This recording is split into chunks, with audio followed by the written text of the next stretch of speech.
hello and a very warm welcome to Brand Equity with me, Sonali Krishna. This week, we continue our program on the impact of COVID-19. And for this episode, I have with me four industry leaders from the creative fraternity. All four of them, of course, are people who are leading their organizations at the helm and are, of course, also trying to battle this pandemic called COVID-19. So without further ado, let me introduce to you my esteemed panel for today's show. First up, we have Agnello Dias from Dentsu Aegis Network. Following him on my virtual screen, because this is how we do discussions these days, is Rana Barua from Havas, Rohit Ohri from FCB, and Amer Jaleel from MullenLowe. Thank you so much, gentlemen, for joining me. Truly a pleasure having you on Brand Equity, and lovely seeing all of you in your respective homes, but happy to at least see your faces. Let me start with you, Agnello, and let me get this discussion rolling. It's been some time now since we've all been under lockdown. We've all had some time to digest our new reality. We've also had time to reassess what this is currently doing to our respective businesses. And today I want to focus specifically on the creative industry. Shootings have been stalled. We don't have really a light at the end of the tunnel in terms of when production can actually restart. We're looking at stopgap means of how all of you and the entire creative fraternity is trying to engage with clients and put out, adverts that is best possible during these challenging times. What is the current ground reality that you're facing and the industry is facing, Aggie? So one of the reasons why it's difficult to see a light at the end of the tunnel is because no one really knows where the tunnel is. So the light is visible, but the constraints that come with a situation like this are not yet finalized. And there are two parts to the constraints. One is obviously the so-called virus itself, and the second are the regulatory conditions put in place by governments and organizations in order to function smoothly. Right now, everything we do is almost boot camp emergency like for the current situation, but it can't be said to be a long-term kind of situation or solution until we know the long-term restrictions in place. Currently, even the restrictions are temporary. Let me take it to you, Rana. We all know that we're all currently stuck at home, and this is our new normal for some time to come. Yes, there is, while people may be awaiting whether the lockdown will be lifted on the 3rd of May or not, I think it's very clear that for large parts of the country, the lockdown will continue. Having said that, what is the current state of the business? What is the current ground reality? What is the kind of revenue impact all of you are having? And what is the spiral effect of that? So, Sonali, you're right. I think it's very clear that all businesses are getting impacted. If I just look at from a group perspective, which is covering certain aspects, which is creative or advertising, media, and many other aspects, there are certain aspects which are getting severely impacted. So if you look at experiential marketing and ground events and activations, I think that's the most impacted in terms of everything is naturally gone under the radar. Nothing is going to happen for maybe the next 2 quarters. God alone knows, maybe the next few quarters. But if you look at an overall perspective from a mix of both creative and media, of course, there are certain creative clients or work that keeps happening, and there will be a downward spiral going down, and we are not sure, at least from our perspective, what is the exact percentages, but you can take it anything between 10 to 20% kind of an impact that is bound to happen in the overall creative aspect from our angle. But if I look from a media perspective also, if I combine those kind of numbers, the numbers keep varying on a month-on-month basis depending on how much are we extending the lockdown. Sure. Let me take that to you, Amer, and let's take that point forward and take off from where Rana left. What is your understanding of normalcy really I think one is very clear that, advertising and advertising production will not be looked at, ad agencies and ad production will not be looked at by the government, at least, as essential services. Given that we don't think that production will start anytime soon in terms of shooting. In such a scenario, all one can do is continue to do this kind of, shoots which is from your mobile phone and put visuals together on an edit machine and release them, and that seems to be what we're all currently happy with because of the current situation. Is this going to be a continued effort? What are clients saying? Are they happy with the output? Are they telling you that they would actually like to, withdraw and not do anything for some time until they understand themselves what's happening? What's happening on ground? What are clients, other agencies, yourselves, and of course, internationally, what is the conversation happening from your respective group companies?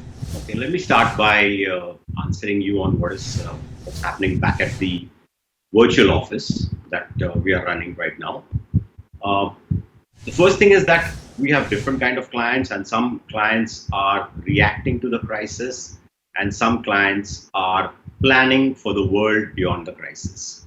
We are working with both kind of clients. The people who are reacting to the crisis are more in terms of banks and financial companies.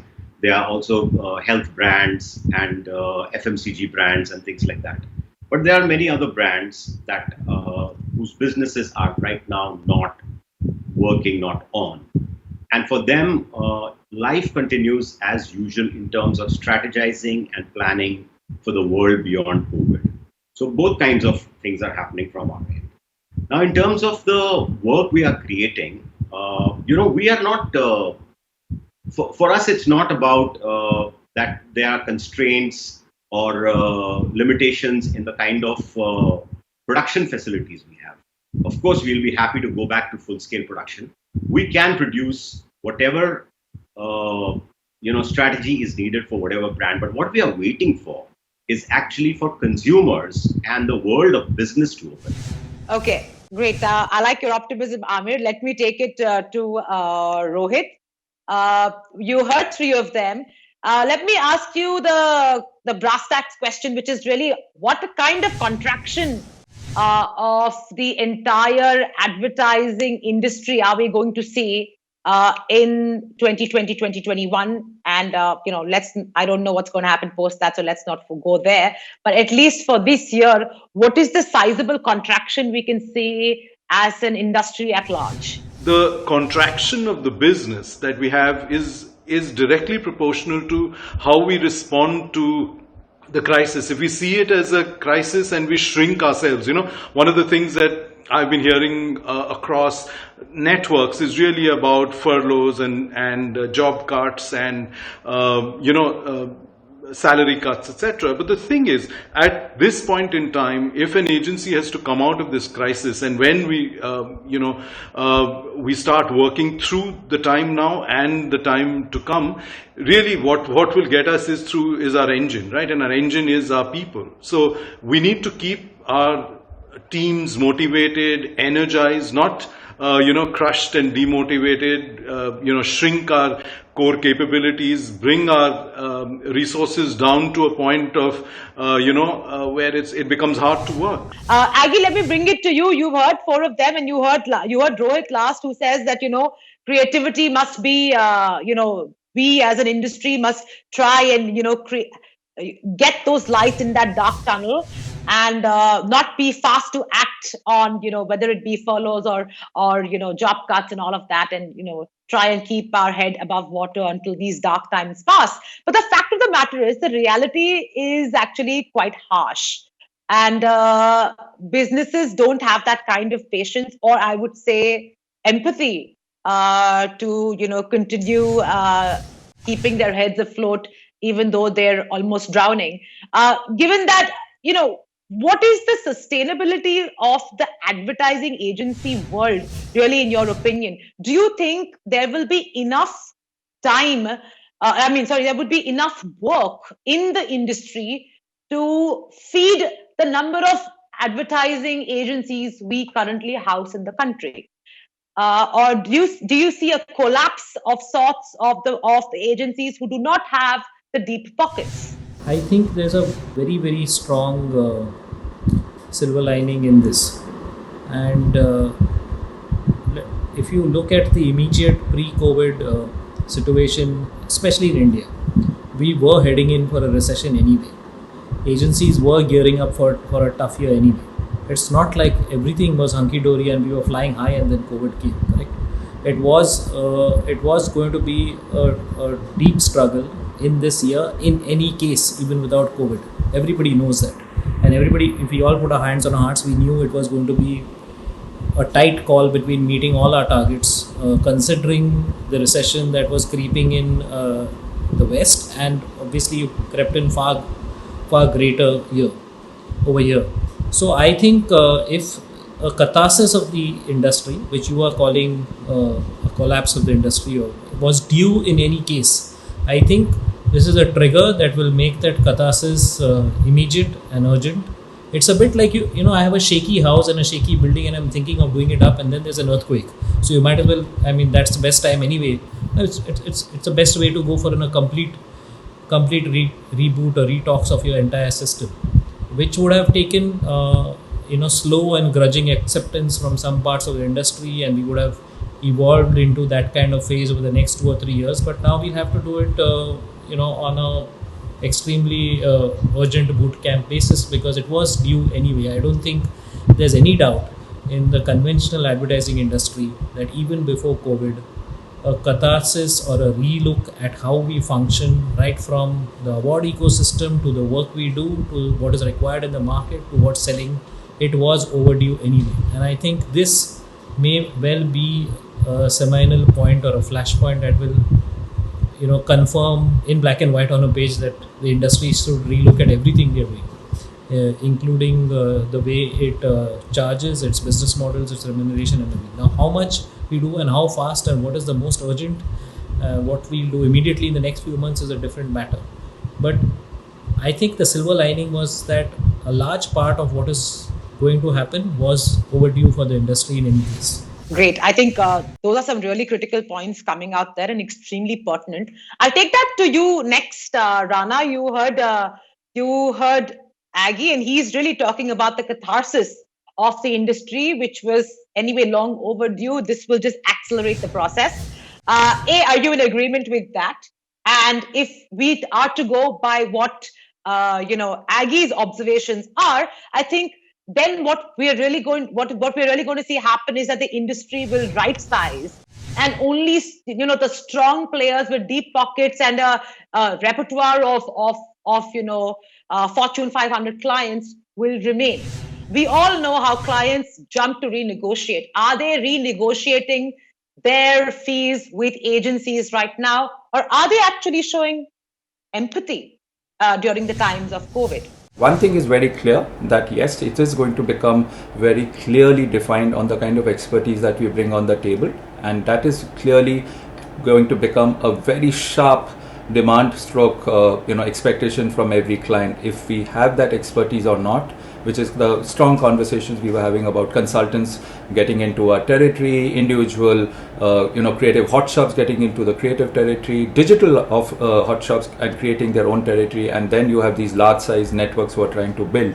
So will a lot of agencies fall out in the way, or will only the large size agencies stay in the way? I think early days again, and the only way I see it happening is that if we have the expertise and we have the whereabouts, we are going to keep playing this marriage game of trying to ensure that we have the expertise and we keep delivering. If I look at your second part, which seems to be an order of the day, whether are you looking at people trying to renegotiate, are people trying to kind of relook at the fees, or are they trying to reduce? I think it's quite obvious that it is supposed to happen. Means globally it is happening. I'm not going to say that it's happening in fewer places. It is happening in many larger clients. But what is also happening is that it's happening with a lot of empathy and a lot of understanding and a lot of conversations.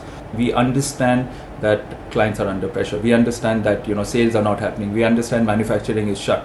So it's not like relationships are going sour. I think it's pure play understanding of respecting each other's entire state and trying to help each other out best, knowing that we are going to be friends for life. We are going to be partners for a long time after this. It's not going to take strong stands.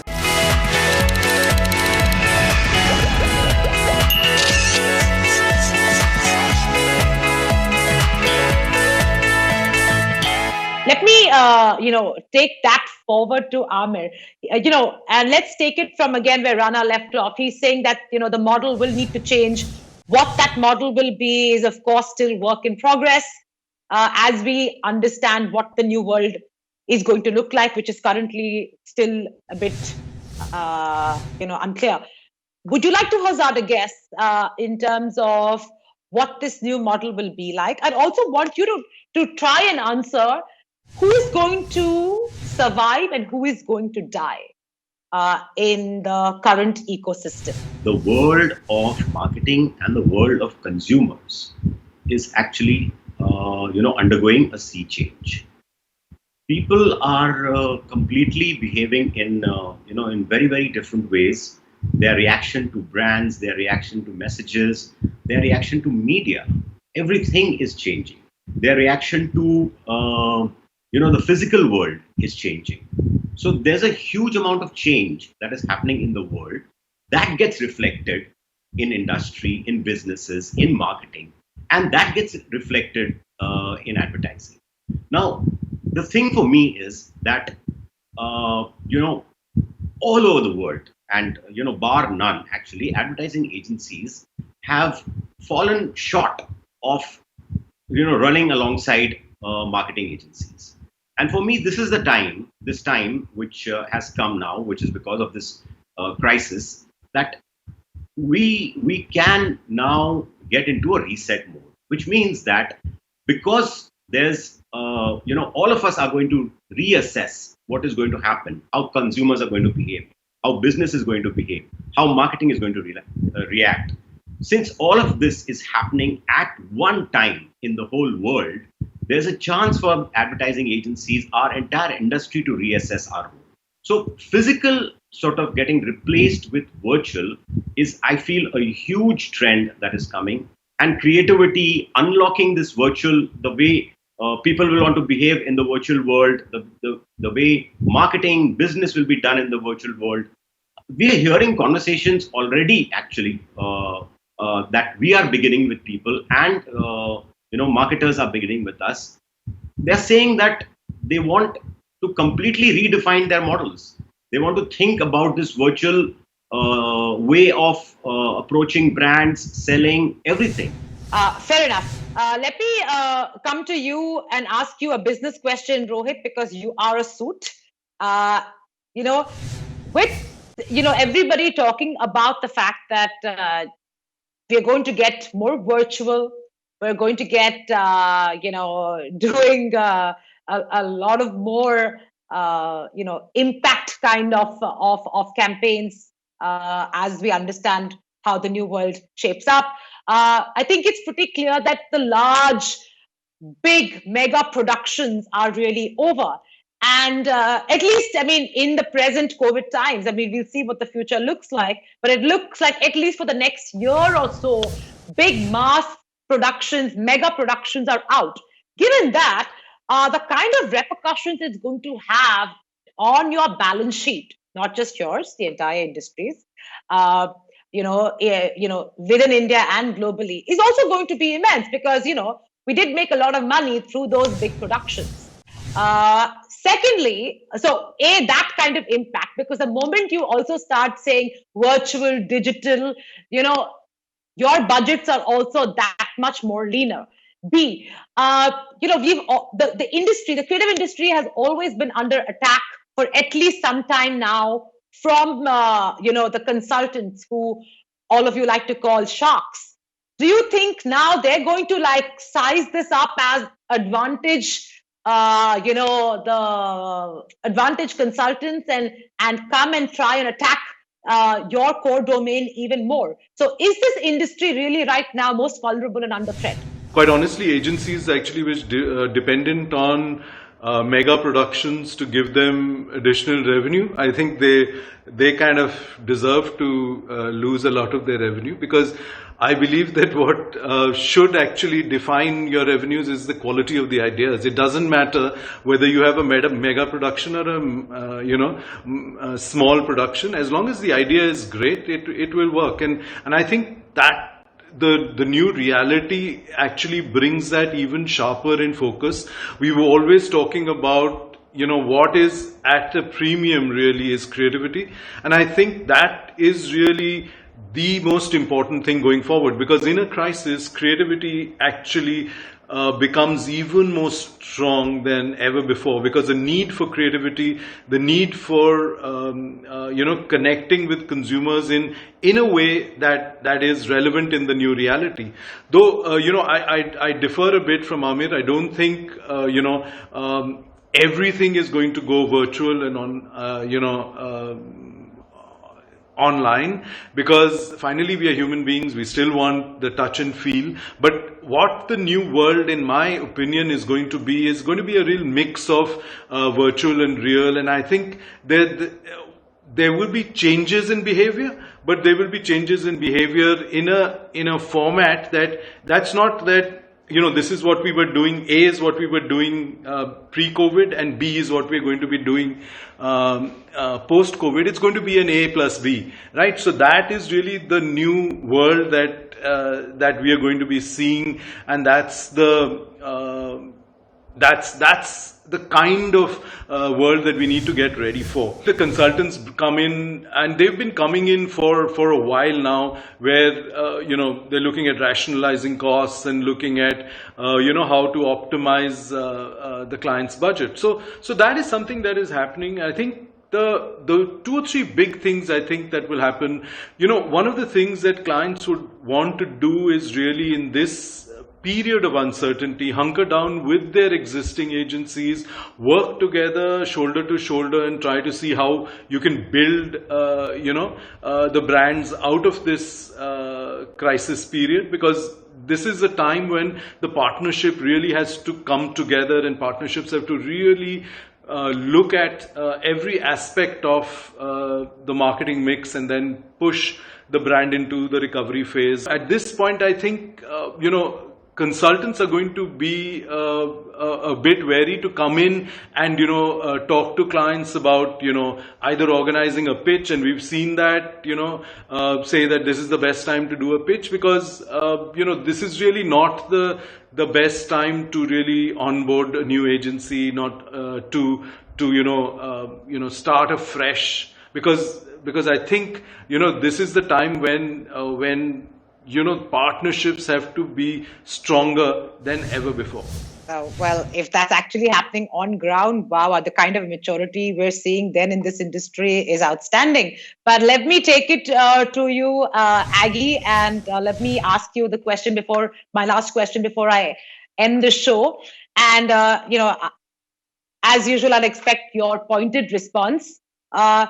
Tell me, is who's going to die, who's going to survive?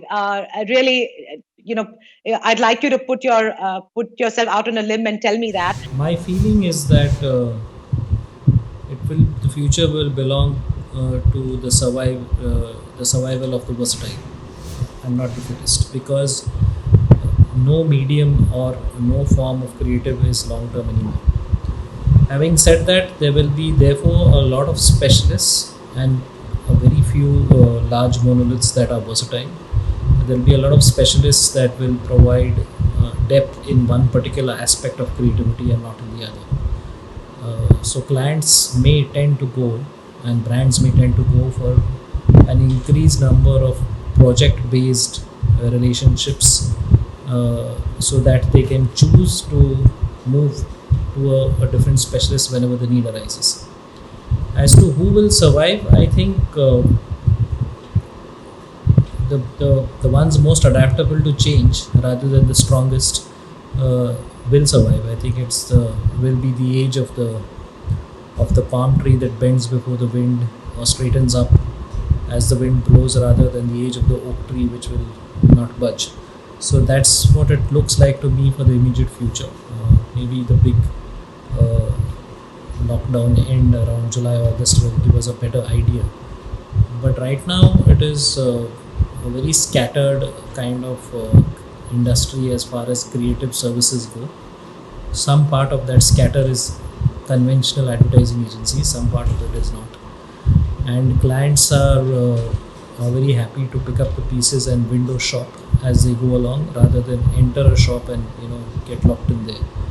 That attitude and that feeling will prevail, I think, for at least 18 months, and we have to get used to assignments and projects rather than retainerships. Well, those are some serious views coming in, and I am afraid I'm completely out of time. But on a happier note, before we sign off, it was lovely seeing all four of you. We haven't met as an industry in a while.